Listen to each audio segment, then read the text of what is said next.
aquí desde la Biblioteca Central Pedro Zulem nos interesa mucho seguir haciendo los esfuerzos de reencontrarnos presencialmente en estas actividades, en el marco también de generar algunos espacios de diálogo y discusión sobre distintos temas de la historia peruana contemporánea. Es por ello que en este ciclo Intérpretes del Perú ya venimos realizando algunas actividades que buscan colocar temas de discusión, revalorar, rescatar y discutir críticamente algunos autores y autoras que nosotros consideramos que han sido cruciales en la reflexión sobre el Perú, sus dilemas y también sus propias posibilidades. En ese marco, la primera ocasión que nos reunimos ya hace algunas semanas, tuvimos como invitado el historiador José Luis Renigue, que nos hizo una presentación sobre el sociólogo peruano Julio Kotler, y en esta ocasión nos acompañan en esta mesa el profesor Charles Walker, historiador, un historiador muy vinculado con el Perú y sus dilemas hace ya varias décadas. Yo no lo consideraría un peruanista, sino casi completamente un peruano por afectividad, por familia, por interés y compromiso con nuestro país. Nos iba a acompañar también el colega y amigo Carlos Aguirre, pero por problemas de salud no ha podido acompañarnos el día de hoy, pero mandaba también sus saludos y comprometiéndose a, una vez recuperada la salud, poder acompañarnos en una próxima ocasión. Ya, así que esperamos que Carlos se recupere pronto de salud y nos reencontremos con él en otra oportunidad. Pero Charles Walker, para quienes lo conocemos, es un historiador que ha trabajado distintos temas de la historia colonial y republicana peruana, en particular sus distintos estudios sobre el siglo XIX, la independencia. Ha tenido un interés particular en la región de Cusco, tiene varios libros sobre ello, pero también interesado mucho en Lima. Tiene un libro sobre el terremoto en Lima en la época colonial. Viene trabajando ahora una investigación basada en mucha historia oral y mucho trabajo de archivos sobre Ayacucho en la década del 70, en los años previos al conflicto armado interno, ¿no? Pero además de esta vocación multitemática de Chuck en los temas del Perú, de una perspectiva histórica, Chuck junto con Carlos Aguirre también tuvieron una preocupación muy importante para reflexionar, rescatar, discutir, poner a disposición de los lectores y lectoras a un historiador también peruano que marcó una agenda historiográfica muy importante en el país. Obviamente nos referimos a Alberto Flores Galindo, autor e historiador que hemos escogido en esta ocasión para hablar sobre los intérpretes del Perú. La ocasión y esta disposición de Chuck y de Carlos Aguirre por discutir a Alberto Flores Galindo, lo plasmaron ambos escribiendo un libro publicado no hace mucho, que precisamente se llama Alberto Flores Galindo, Historia, Utopía, Historia y Revolución, que fue publicado por la editorial La Sinistra Ensayos, y que en esta ocasión y esta mañana Chuck va a compartir con nosotros algunas reflexiones a partir de este libro que permita también elaborar algunas interrogantes y diálogos y alumbrar distintos claroscuros que ha tenido la importantísima producción de este historiador peruano Alberto Flores Galindo, ¿no? Que fue fundamental para pensar distintos temas del Perú, la independencia, la colonia, pero también un historiador comprometido para hablar del presente, el presente de los años 80 obviamente, pero Chuck en todo caso nos dará mayores luces al respecto y de antemano muy agradecido por tu disposición siempre de colaborar con San Marcos, Chuck. Bienvenido. Bueno, muchas gracias Pablo, muchas gracias a todos, todas, siempre muy contento de volver a San Marcos, sobre todo ahora que han sido 2 años de COVID que no piso la universidad. Y también quiero agradecer a La Siniestra por el apoyo a sacar este libro, que voy a referirme bastante. La charla, la presentación no se aleja mucho del libro. Y lamento mucho la ausencia de Carlos, no es, está con COVID, está recuperándose, hizo su prueba anteayer a ver si estaba, pero ya no podía. Y lamento porque la verdad que es un trabajo de los dos, pero él siento que ha sido el motor y en las presentaciones tiene un papel fundamental, así que haré lo posible. Voy a comenzar leyendo la introducción, un medio párrafo del libro para dar una idea a dónde voy. Y esta es la primera frase de la introducción. Recordar,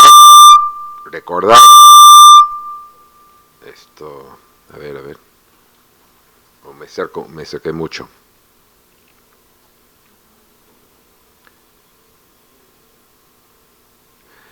Intento. Recordar a Alberto Tito Flores Galindo nos obliga a rememorar las luchas, esperanzas y frustraciones de la década de 1970 y 1980, años cruciales en la formación de Perú contemporánea.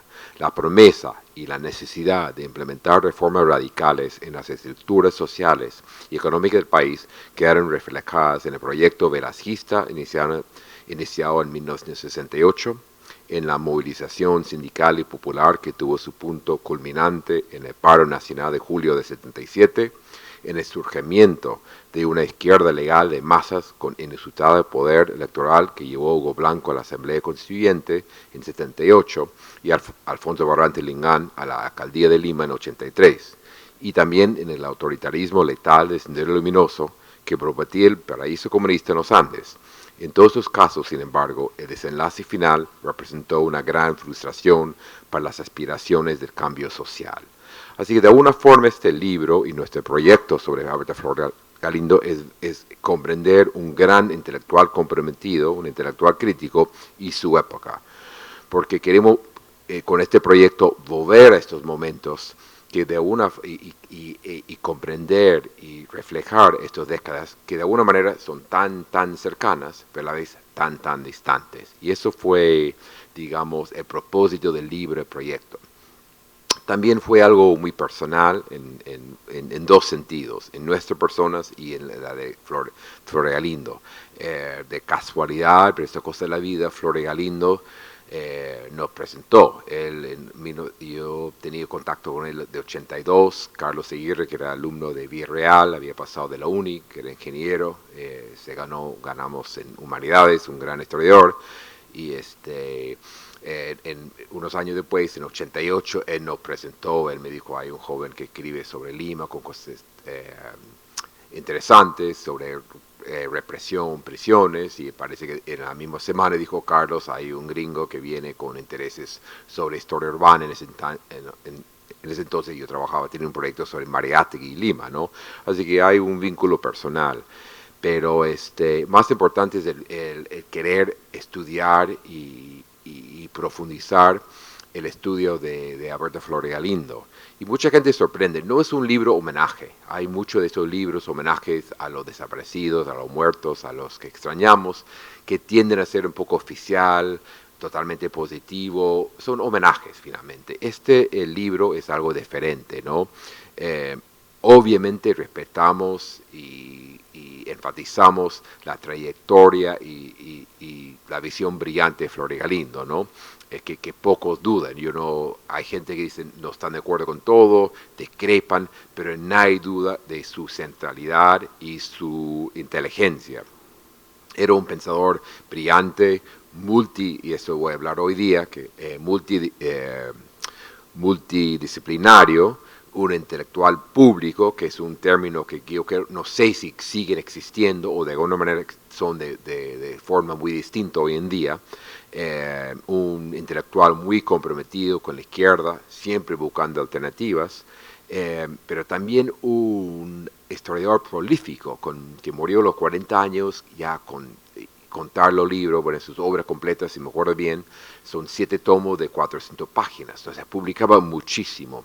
Y una pregunta durante la preparación del libro es cómo lo hacía. O sea, hoy en día, como profesionales, como ambos, Carlos y yo, somos profesores de historia en Estados Unidos, uno tiene que aprender, decir, bueno, si voy a terminar el libro, no doy la charla, o si voy a cumplir con la reseña, me olvido del libro, o sea, cómo hacía con el tiempo eso, nos interesaba, ¿no?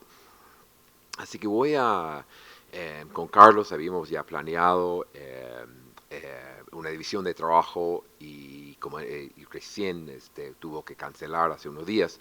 Voy a hablar de algunos aspectos del libro, no todo, tal vez una pregunta podemos entrar un poco más, ¿no? Pero repito, nuestra misión, nuestra meta era pensar en los 70 y 80 a través de Flor de Galindo, cuando otro espacio de una prensa de izquierda, donde la historia tuvo un papel fundamental en los debates, que Perú, y estamos hablando de hace 20 y 30 años, o sea, para un historiador muy pocos años, ha cambiado radicalmente. Entonces, nuestra primera entrada, comenzamos este proyecto hace mucho tiempo con una traducción al inglés de su famoso libro Buscando un Inca, sobre utopía andina. Es para unos su mejor libro, o algunos es para unos no es su mejor libro. O sea, es todo ha provocado una serie de críticas, ¿no? Nosotros hace casi 20 años, decidimos publicarlo en inglés con la traducción, no teníamos mayor experiencia de traducción, al final incorporamos un alumno nuestro, Willy Hyatt, que ahora doctor en historia, tiene un muy bonito proyecto sobre utopías de aviones y la modernidad en el Perú en el siglo XX, pero como muchas veces un proyecto iba a ser un par de años, demoramos mucho y una traducción. Traducir a Alberto Flor de Galindo es una cosa muy complicada porque a veces los grandes escritores son más complejos. Los historiadores, los escritores medianos, y por ahí me considero yo, o sea, no malo, pero tampoco tan buenos, tiendemos a ser muy simple y directo. Flor de Galindo con frases cortas, con frases largas, con alusiones a la literatura, a la política, era bien, bien complicado. Eh, y es un libro, no hay nada para entrar a un libro, traducirlo, para entender y analizar el libro. Es un libro muy, muy, muy ambicioso. Cuenta la historia, o sea, va del siglo XVI hasta hoy en día, hasta los años 80, con la pregunta, ¿por qué la gente, sobre todo andinos, quechohablantes, y los sujetos cambian mucho en el libro, miren al pasado de los incas? ¿Por qué hay esa utopía hacia atrás que todo es mejor? Y él en ningún momento, la crítica es que él tiene una visión romántica, no, él nada más quiere ver por qué diferentes grupos, incluso en uno de los capítulos sobre el siglo XX, porque hasta hay una visión, una utopía andina derechista, miren hacia el pasado. Y uno de los temas del libro, y es curioso porque a traducir y hablar del libro, hemos presentado con Carlos, acá creo que presentamos en San Marcos hace 15 años una cosa sobre la utopía andina con Manuel Borges, si me acuerdo bien, es mucho, dicen, eh, este libro era importante, tuvo un impacto internacional, es uno de los pocos libros que ganó el premio de Casa de las Américas en Cuba y también el premio de la Academia, la Asociación de Historia en Estados Unidos, ganó como mejor libro, no de un año, de 5 años, algo así. Tuvo un gran impacto, pero lo que sí tiene un estilo de ensayo, como, como, como muchos, y esto creo que es una opinión de Carlos Iván de Gregori, que citamos en el libro, que faltaba revisar más, es un libro muy ambicioso, pero no de todo acabado, ¿no? A nosotros nos pareció un libro brillante y exploramos, digamos, los puntos en nuestro texto acá en el libro, los puntos más importantes del libro y algunos temas que faltan investigar más, ¿no? O sea, por ejemplo, este libro, y es algo que voy a hablar, o sea, tal vez es el enfoque aquí, el libro era, con Flor y Galindo, uno va descubriendo cómo escribía en diferentes versiones, o sea, presentaba una ponencia, o sea, comenzar una idea en una clase, una ponencia, un sindicato o a un grupo de estudiantes, después una reseña, después un texto corto, después un texto más largo, después una presentación en Francia, y esto tiene que mucho ver con sus estudios en Francia, donde sí terminó el doctorado, y poco a poco casi hicimos un trabajo arqueológico para entender estas diferentes fases de un texto. Y no es un académico común y corriente o clásico. No sé si existen ellos en el Perú, porque todos tienen, el doctor de Sandoval no puede hablar de eso, todos tienen tantos trabajos administrativos y puestos y tareas, no es fácil, pero no es un libro que él pudo dedicar 5 años, digamos, un año de investigación, otro año de organizando y 2 o 3 redactando. Lo iba escribiendo mientras que hacía 1000 actividades. A nosotros nos parece un libro fundamental, es un libro imperfecto, provocó debate. Como decía hace unos minutos, hay algunas críticas académicas muy fuertes, como faltaba solidez, faltaba más unión en los capítulos, más un típico producto acabado académico. A nosotros, y es una opinión, y es curioso, este libro provoca sentimientos muy fuertes, gente que respeta mucho a Flor y Galindo, pero dicen, este libro no me gustó. Carlos Iván de Gregorio, por ejemplo, era muy crítico con el libro hemos encontrado por lo menos en 3 referencias suyas que era muy superior al libro La agonía de Mariátegui, ¿no? Y para otros no, era un libro brillante que mostraba el esfuerzo personal de Flor y Galindo de ir pensando, de un limeño, un chalaco, que estudió en el mismo colegio como Carlos Iván, un esfuerzo de pensar a Perú fuera de Lima. Él tenía un proyecto de pasar un año en Cusco, no se cumplió por la maldita enfermedad, que murió muy joven, como saben, espero que sepan, pero vemos ahí, claro, unas ideas no totalmente acabadas, pero a la vez unas ideas muy importantes, un esfuerzo de pensar el Perú desde quechua hablante, desde Cusco y desde los incas, y creo que eso es una de las tareas fundamentales. Entonces, este es el primer avance nuestro, que es el texto de la introducción a la edición inglesa, explicando un poco qué es la obra y las diferentes reacciones en el Perú, ¿no? Y bueno, la reacción a la edición inglesa ha sido muy parecida, diría yo, como acá en general. O sea, hay uno que otro crítico dicen, no, este no es un libro acabado, faltaría más bibliografía, no define bien la religión, cosas así, que no entendía cómo escribía él, el poco tiempo y cómo avanzaba en varios proyectos a la vez. Solo así, un hombre de 40 años, como voy a explicar aquí, muy comprometido, muy activo, no solo con la historia, sino con la política, con repensar a Perú, pasado y presente y futuro, pudo escribir 6, 7, 8 libros. Y, pero a la vez hay muchos, las reseñas que resumimos ahí en la introducción, es el libro muchos dicen un libro tremendamente novedoso. En Cuba ha provocado mucho interés hacia el pasado y en Estados Unidos. Así que esto fue nuestro primer trabajo, digamos, enfocado en Flor y Galindo. Bueno, después para el libro pensamos, cada uno tenía en mente y habíamos presentado la idea del libro y nos obligó por fin a escribir. Y yo no voy a resumir todos los capítulos, lamento mucho que no esté Carlos por razones obvias, pero voy a hablar de un texto mío, mi capítulo sobre la independencia, que ha provocado ciertas reacciones.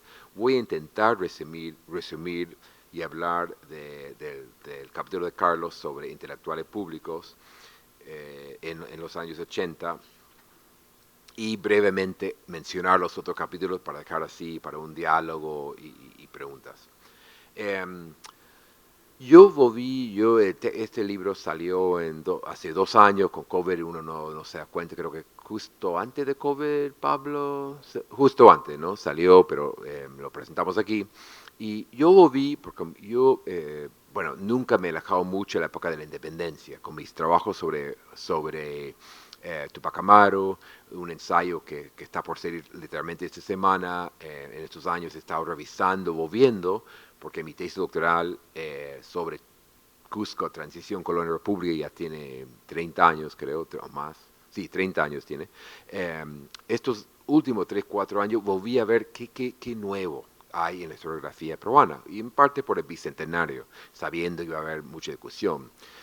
Y mi texto ha caído bastante mal a varias personas porque digo, he sido muy crítico a la historiografía, diciendo que desde estos años 80, y no solo Flores Galindo, pero los debates de Heraclio Bonilla y los textos de Karen Spalding, una serie de autores, no ha habido un debate brillante, no ha habido un camino tan claro sobre la independencia y con excepciones. O sea, lo que digo ahí, y esto es lo que hay buenos libros, pero en general no hay una generación, no hay un grupo de textos que me parecen tan originales y importantes como lo de Flore Galindo y esa generación. Y bueno, no tenemos que entrar en nombres y eso. Y bueno, criticar la historiografía actual, hay varios que han reaccionado mal, que ha sido muy injusto, hubo un cierto, bueno, estos gringos que vienen y critican, pero yo sostengo, vuelvo a leer el ensayo y siento que sí, hay buenos libros, pero no hay la discusión generacional que hubo en estos años. Y lo que más bien digo, que volviendo a leer Flore Galindo, nos da unas pistas importantísimas para repensar la independencia como se está haciendo con el Bicentenario, ¿no? Tampoco quiero, al escucharme y resumir, tampoco soy tan injusto, o sea, cito textos buenos, algunas pistas, pero yo lo que resalto, y aquí leyendo varios de sus libros, no sé si ustedes son conocedores, Aristocracia y Plebe, un gran libro sobre Lima en el siglo XVIII, que culmina en la independencia y por qué la aristocracia, las clases altas peruanas no pueden crear un proyecto político. También sus textos sobre Tupac Amaru, que me han servido muchísimo en mi trabajo sobre Tupac Amaru y Cusco en estos años. Y bueno, no voy a citar todos los libros. Volví a leer eso para ver qué decía él sobre la independencia. Y, y en primer lugar, yo sé que lo que digo en el texto son 3 argumentos fundamentales y parecen muy conocidos pero se han perdido en estos años. Primero, volver a las clases populares, no con un populismo de, bueno, resaltar, y justo antenoche tuve una discusión en LUM sobre esto, con Natalia Sobrevía, no es para buscar héroes y heroínas populares que buscaban los patriotas Perú unido contra los malditos cachupinos. No sabemos, o los españoles, es mucho más complejo. Pero él dijo, no, hay que volver a las clases populares. Y son muy importantes sus trabajos sobre la plebe y sobre los afroperuanos, esclavos, bandoleros. Él mismo tiene una muy buena descripción de la complejidad sociológica. Justo hablamos de eso con jóvenes y había varios alumnos de San Marcos que nos han quedado con muchas preguntas anteanoche. No, volver a las clases populares y ver sus diferentes comportamientos. No solo buscar patriotas porque son realistas, porque rechacen un proyecto oficial, porque apoyen el proyecto oficial. Y yo creo que este camino muy de los 70, 80, lo que saben algo de historia, de la historiografía, suena ya nostalgia, pero no es. Yo creo que sí, es un punto muy válido para repensar el bicentenario, y esto es lo que propongo ahí. También son 3 argumentos, estos de clases populares. Segundo, ¿por qué la aristocracia o clases altas? Y él define muy bien, es un buen historiador con una buena sociología marxista, tiene definiciones buenas pero no rígidas. ¿Por qué no es incapaz de crear su propio proyecto? ¿Por qué finalmente tiene que venir Bolívar San Martín? ¿Por qué la clase alta en Lima no logra, como dije, crear su propio proyecto? A mí me parece es un argumento fundamental, y hasta volví a ver trabajo que repito mucho posteriores y como no citan a Flore Galindo. A veces es porque no han leído, a veces tal vez en miedo a su marxismo. Hay varios argumentos que yo debería tener mucho cuidado o debería hablar de los textos. Algunas cosas están aquí en el texto, pero a mí me pareció bien importante, muy novedoso. Yo que conozco más o menos bien la historiografía de la independencia, México, Argentina, este intento de ver la incapacidad, el miedo a las clases populares, la falta de creatividad intelectual, en general el miedo al cambio y eh, o la persistente status quo es una crítica de la clase alta. Ahora, es un texto, en esa sección son 6, 8 páginas, tal vez 2 secciones del libro, y es una idea que, como la utopía andina, un académico clásico en buenas condiciones profesionales sacaría una beca, pasé un año leyendo más. No, tiene un tono, no apurado, pero un tono de impaciencia. Siempre que uno siente que quiere llegar al siguiente argumento. Pero a mí me parece un argumento muy, muy relevante que yo no he escuchado citado incluso en estos años de discusión de Bicentenario, que bueno, es un tema aparte. Y finalmente, y esto es algo que yo cito muchísimo en estos textos suyos, plural, sobre la independencia, es sobre los caminos no tomados y las causas que parecían perdidas. Una cosa él reclama, y aquí hay otros, él no pretende que es único, eh, hay muchos aquí, en México la historiografía es brillante sobre eso, particularmente en Argentina, es ver, ya, perdió las diferentes formas de monarquismo, pero hay que ver por qué se perdieron y qué quedaba en esto. Los diferentes proyectos anti-Lima, federalistas, para darle un término que tal vez no sea adecuado, pero anticentralistas, ver estos proyectos. Perdieron. Sabemos, o sea, en 1820 Cusco era competidor con Lima en cuanto a su economía, su tamaño, y hoy día es una tremenda ciudad, acabo de estar, llegué de ahí anteayer, pero su población es, hice la mate, ahora no leo, creo que Cusco, la ciudad, tiene 350.000 y Lima sabemos que tiene 10 millones. O sea, ¿por qué se perdió esta batalla contra el centralismo? Esto es un argumento que habría que rastrear, o sea, están latentes, están presentes. Tiene una frase brillante sobre esto. Así que en ese texto muchos leyeron mi crítica a la historiografía, nunca me habían criticado tanto en los medios, que, o sea, tampoco quiero exagerar, pero yo sigo o sea, yo mismo tuve duda, fui muy duro, fui muy simplista. No, yo creo que estos argumentos suyos, que son parte de una generación, y si solo estuviera hablando de eso, citaría más gente y los debates con Heraclio Bonilla, Carlos Phelan y sus revueltas, pero estas preguntas básicas sobre clases populares, sobre la incapacidad de la élite o las clases altas, y estos caminos no tomados, estos proyectos fallidos que para él, y esto es algo que yo cito en un texto que está por salir sobre Perú de Tupac Amaru a 1840, en un libro que presentamos en una semana en la Feria del Libro, La condena de la libertad, con Alberto Vergara y Pablo Trino. No estoy haciendo propaganda, siempre quiero ser claro y citar bien.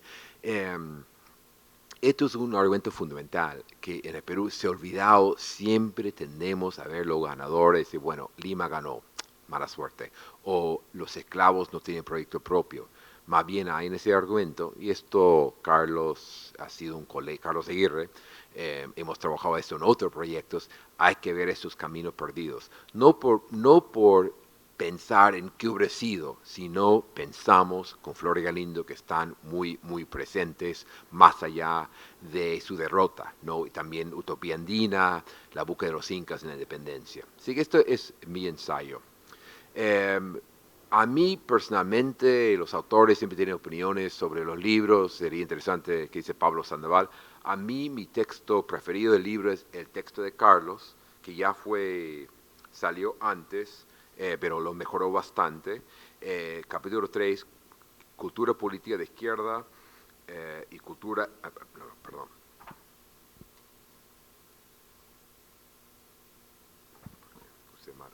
Sí, está bien.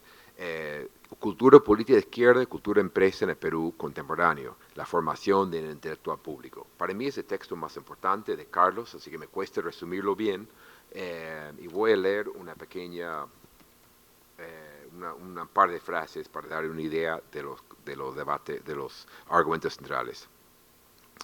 en la conclusión, en página 100.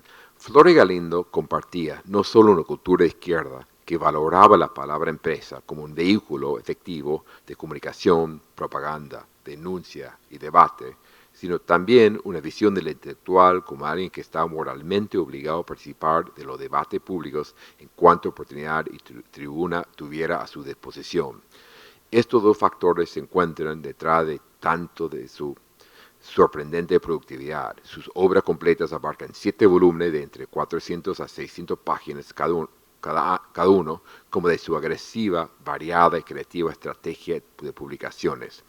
Esta presencia constante en los debates intelectuales y políticos y una multiplicidad de medios, desde modestas revistas de tiraje cortos hasta diarios y suplementos de circulación masiva, pasando por prestigiosas revistas académicas y sólidas casas editoriales, le permitió ejercer una influencia como intelectual público que otros contemporáneos suyos, con mayor o menor talento que él, jamás tuvieran. O sea, esto lo queríamos, de lo que resalta Carlos, y creo que a través del libro, ese papel suyo de intelectual público no era el único. Vuelvo a citar a Carlos Iván de Gregori, que debatían, escribían, etc. Y cuando presentamos este libro en una ocasión, habrá sido pre-PC, pre-cover, creo que no sé en qué momento, tal vez, en qué contexto, para muchos jóvenes, y yo me acuerdo, después discutimos con jóvenes que un grupo muy simpático, porque había estudiantes de San Marcos, Villarreal y la Católica, era difícil creer, decían, pero eran años de pobreza, ¿cómo pueden haber circulado tantas revistas? O sea, ¿cómo puede haber sido esa capacidad? Y hablamos de, bueno, las revistas, del Búho, 30 días, justo con el profesor Sandoval hemos estado esto. Y queremos captar, lo que hace bien Carlos en este texto es captar o recrear estos años de la importancia de la presentación pública, los debates, sobre todo de izquierda, y estas publicaciones. Y ahí es donde, lo que expliqué antes, comenzamos a entender su forma de trabajar, no la idea, eso que ya mencioné, pero una idea, eh, presentarlo en una clase, en una discusión, una mesa redonda, una ponencia más sostenida, más desarrollada, una publicación corta, y iban creciendo ahí a llegar a un libro. Y por eso hay que entender, o sea, mero, y eso lo quise mencionar al principio, una de nuestras preguntas es cómo lo hacía. O sea, tan poco tiempo, publicaba tanto, pero uno decía, bueno, es un intelectual que echa llave, no contesta llamadas, todo lo contrario.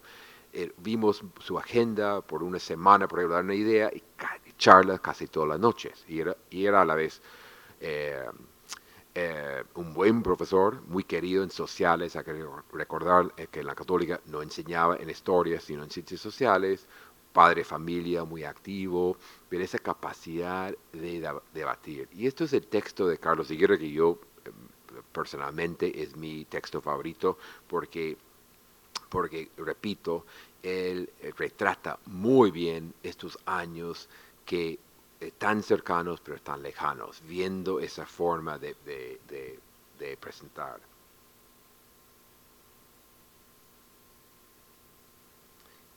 Y lo que no llama la atención es la calidad, perdón, la cantidad. O sea, uno dice, bueno, Flor y Galindo, y no se mide, no se evalúa un intelectual o un escritor por la cantidad de obras, no se debería, pero la cantidad de escritos, pero la calidad. A veces era una idea, una chispa en una mesa redonda, una publicación, como mencioné, en la prensa de izquierda, o un debate. Se notaba, y poco a poco íbamos mapeando, digamos, las ideas que están detrás de Buscando un Inca, la utopía andina. Juan Santos Atahualpa, en una presentación a un sindicato, presentó algo y poco a poco iba trabajando eso. Bueno, yo diría, yo no voy a resumir más de lo del texto de Carlos. Creo que está evidente, podemos discutir un poco sobre esto.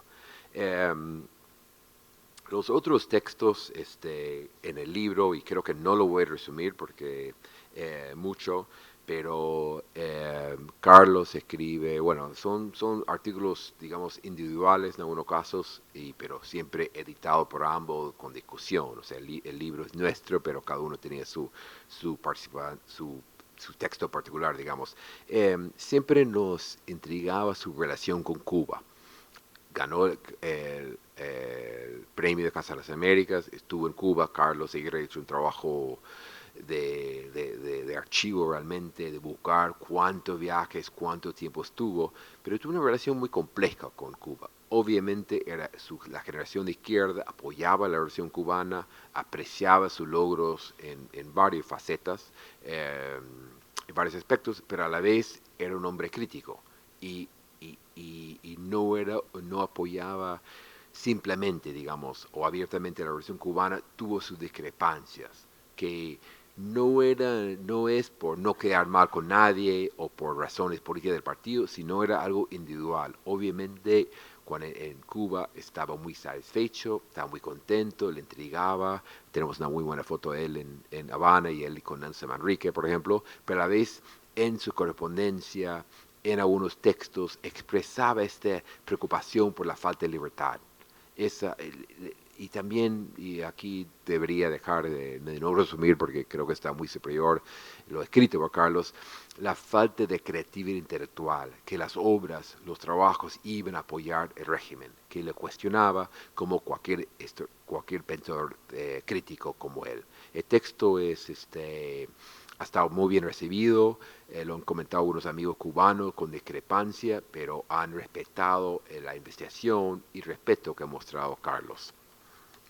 Yo mismo, bueno, hay dos capítulos más y voy a resumir y dejar para preguntas y diálogo. Yo, por un proyecto actual que mencionó el profesor Sandoval, quería volver a Tito Flores y Sendero Luminoso. No es, cuando uno piensa en sendero, no era un senderólogo, no es uno de los grandes autores, digamos, no tiene una obra sobre ellos, pero nos acordamos bien con Carlos que con su gran producción periodística, Flores Galindo había hablado y a alguien preocupado por el Perú que vivía y publicaba en los años 80. Y así que yo, una tarea de casi de archivo, digamos, volver a juntar sus diferentes textos sobre Sendero. Y encontramos, bueno, en primer lugar, escribió más de lo que habíamos pensado. Se notaba una gran preocupación. Se notan diferentes fases, que yo digo, al principio un interés, un intrigado por Sendero, pero a la vez preocupado.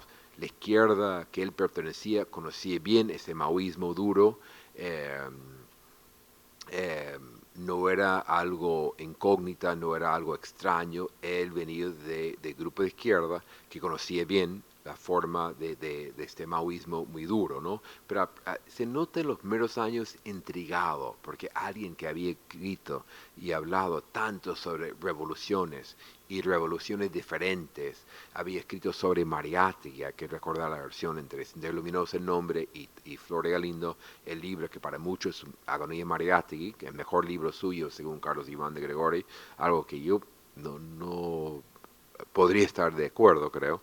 Eh, pero pues vemos también a alguien que sigue las noticias, que ya de la matanza de Sendero comienza a discrepar más públicamente.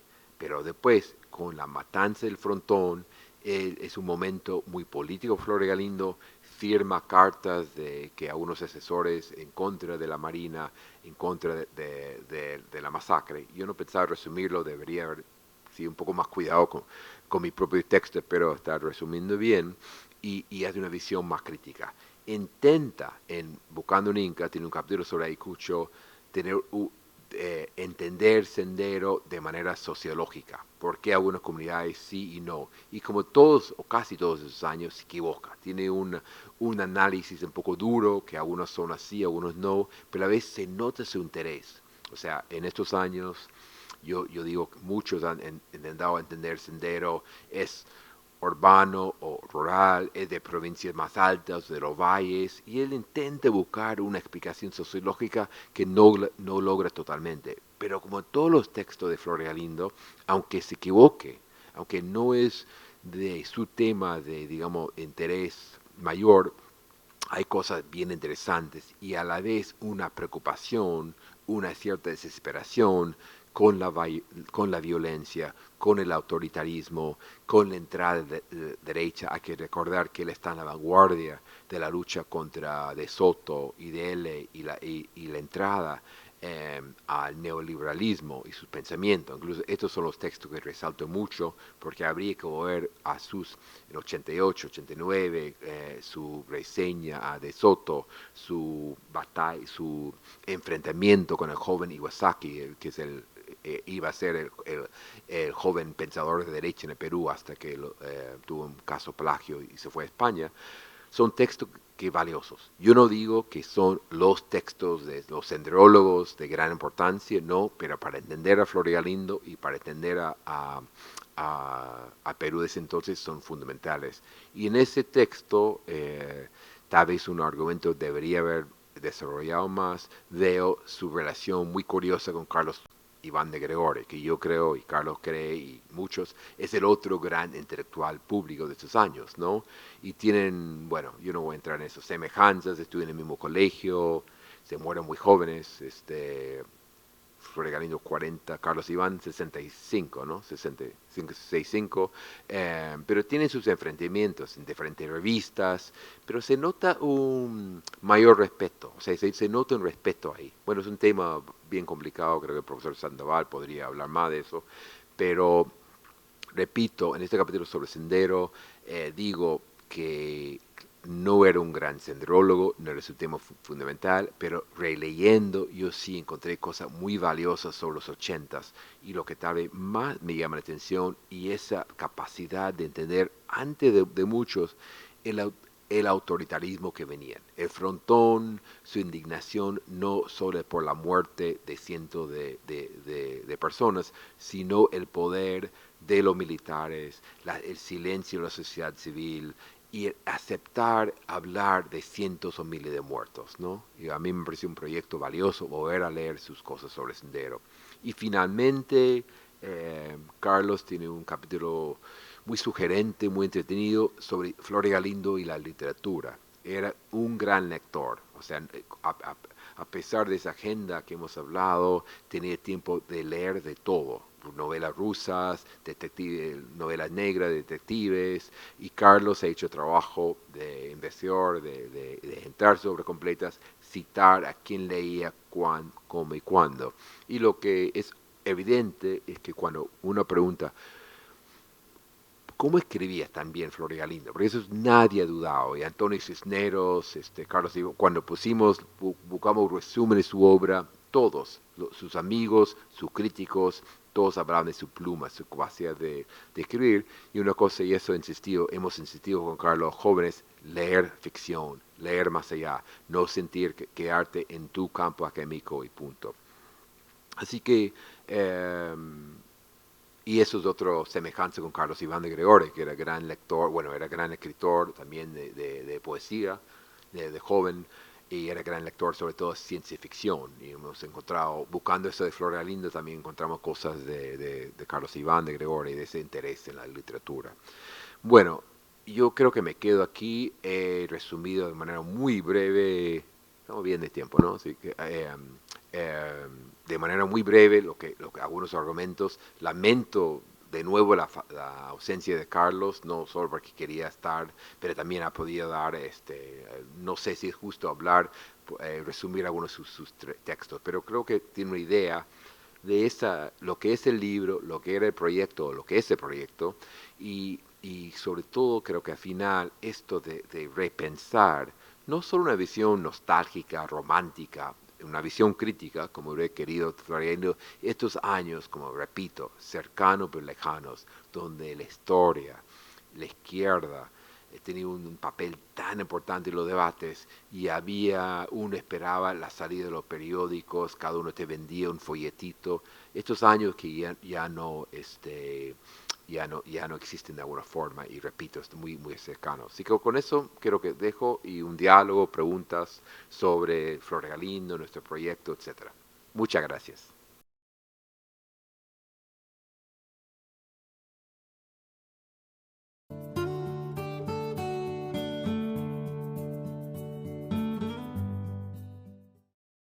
Ese tema del libro, finalmente, creo que está presente, es uno de los temas que ponemos en la introducción, que creo que no he recibido bien. O sea, y volvemos a la pregunta de cómo lo hacía él. O sea, nos dimos cuenta que él, o sea, a veces estos textos tenía, o sea, llamaban a Antonio Cisneros, oye, para este Caballo Rojo, falta tu texto, tu reseña de tal libro, y estaba escribiendo una reseña académica y publicaba unos párrafos. Y escribía tan bien que él podría hacerlo rápido y que lo terminaba otro o que lo tipeaba una secretaria, ese tipo de cosas, porque muchos intelectuales que tienen columnas en periódicos, sigue la costumbre, pero dicen, me quita mucho tiempo, para hacer, o son refritos, ¿no? Él tiene capacidad, o sea, en lo personal, de escribir rápido y presentar argumentos. Es curioso porque hay otra forma de los medios, o sea, hoy en día creo que no voy a responder bien porque no hemos terminado ese argumento, o sea, ¿por qué es diferente? En fin, eh, no era ni él ni Carlos Iván de Gregori eran figuretes que buscaban la fama, ¿no? Como hoy en día hay gente que abandona clase porque llama a la radio, quieren aparecer o viene el fotógrafo. No era eso, sino era la presencia, esa prensa, esa crítica y tiene que ver con la izquierda en su mejor costumbre, que también puede ser su peor costumbre, de discusiones públicas, debates, ¿no? Él era amigo de Díaz Canseco y aunque él no militaba, es un tema que tratamos en el libro y no quiero entrar porque voy a meter la pata o no voy a resumir bien, pero aparte de esos momentos donde los debates históricos estaban frente, en el centro de los debates nacionales, ¿no? En Lima y más allá. Los politólogos no tenían no tenía ese papel, digamos, en ese entonces, y más bien Flor Galindo siempre buscaba el diálogo con los antropólogos. Pero es curioso, porque uno puede decir, bueno, hoy en día hay que recordar los 80, Perú, un país más pobre, o sea, en el sentido, en un momento, y creo que hablamos de Flor Galindo, hoy en día no sería tan productivo por el tráfico de Lima. O sea, él tenía salida de la Católica desesperado porque en el centro tiene una charla y llegaban 20 minutos, hoy sí una hora. Pero es la falta de estos medios de izquierda, o sea, lo que los jóvenes no, cuando yo presentamos con Carlos ese capítulo, no pueden creer la cantidad y la calidad, y eso es algo que Pablo tú estás trabajando, de esa prensa de izquierda, y él estuvo ahí muy metido.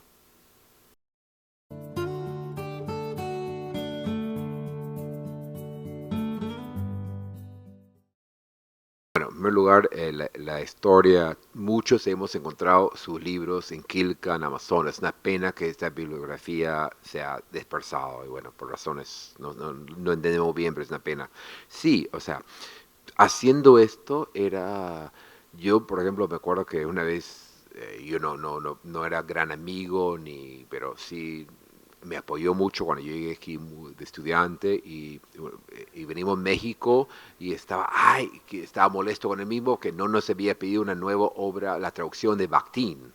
De ruso a castellano que sacó el Fondo Cultura en México. O sea, y eso Carlos Captain está en parte de los capítulos, esos años con las bibliotecas no eran tan buenas, no sé si son mucho mejores hoy en día, pero los amigos pedían, y eso tenemos, por ejemplo, las cartas con Manuel Borges, que publicó Manuel, lo que más me gusta, esa obsesión, bueno, ¿qué tal amigo?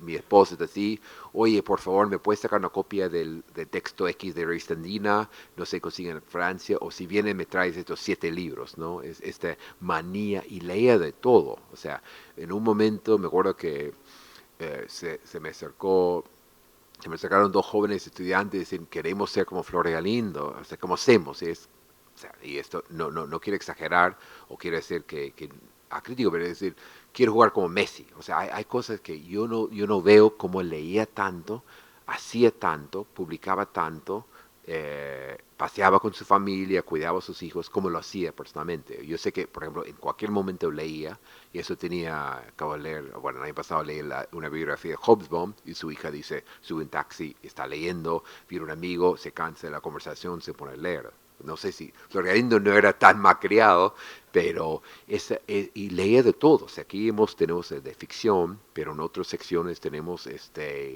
leía antropología, el capítulo sobre los sueños de Gabriel, en Buscando un Inca, psicoanálisis, o sea, todas esas fronteras como lo hacía.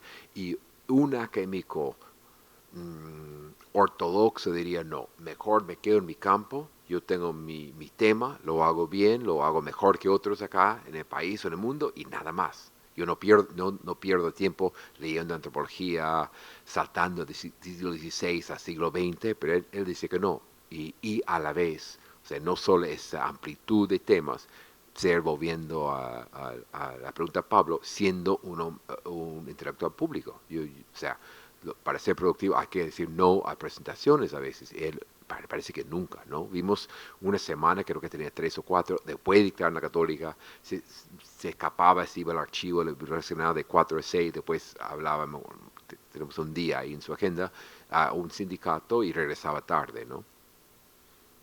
Pero sí, no, su lectura es amplia. Yo que intento leer de todo, sí, me gusta mucha ficción, pero yo la ficción para descansar era notar, sobre todo con la pobreza de las bibliotecas, ¿no?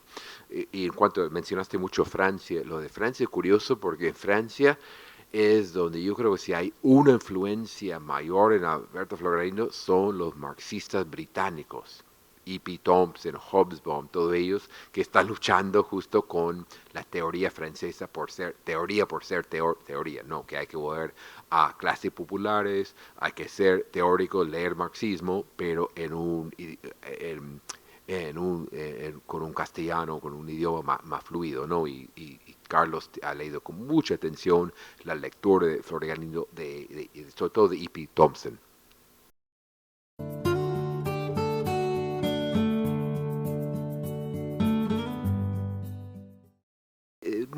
Buena pregunta, o sea, yo creo que lo mencioné en par de partes, o sea, lo conocíamos, tenemos ese vínculo personal, tenemos una admiración que no creo que sea exagerada o no somos defensores, tal vez somos más floregalendistas que de otros autores, o sea, se nos gusta mucho su obra, no tenemos duda de eso. Em, pero era me gusta la pregunta, porque yo he enfatizado como cómo entender el papel de los intelectuales públicos, pero era simplemente cómo lo hacía él, o sea, cómo era tan productivo, y seguramente yo y Carlos hemos dicho, pucha, a veces uno dice, ay, no habré aceptado esa reseña en una revista que nadie va a leer porque demora más en el libro, o a veces uno, hoy me estoy dedicando a mi libro, mi pobre estudiante no lee usted, o sea, uno siente que tiene 1000 obligaciones, y tiene 1000 obligaciones, o 10 o 15. Parte de eso era esa capacidad, pero sobre todo siendo un intelectual de calidad internacional, suena un poco de mal gusto o chafo, pero o sea, de algo que, o sea, en esos años los lectores buscaban su libro, los españoles, los mexicanos, los americanos, los franceses, y a la vez dando tanto, o sea, no en académico puerta cerrada, buscando becas, alejándose, nunca, más bien yo creo que le faltaba aprender a decir no a esta cosa. Eso nos intrigaba del principio.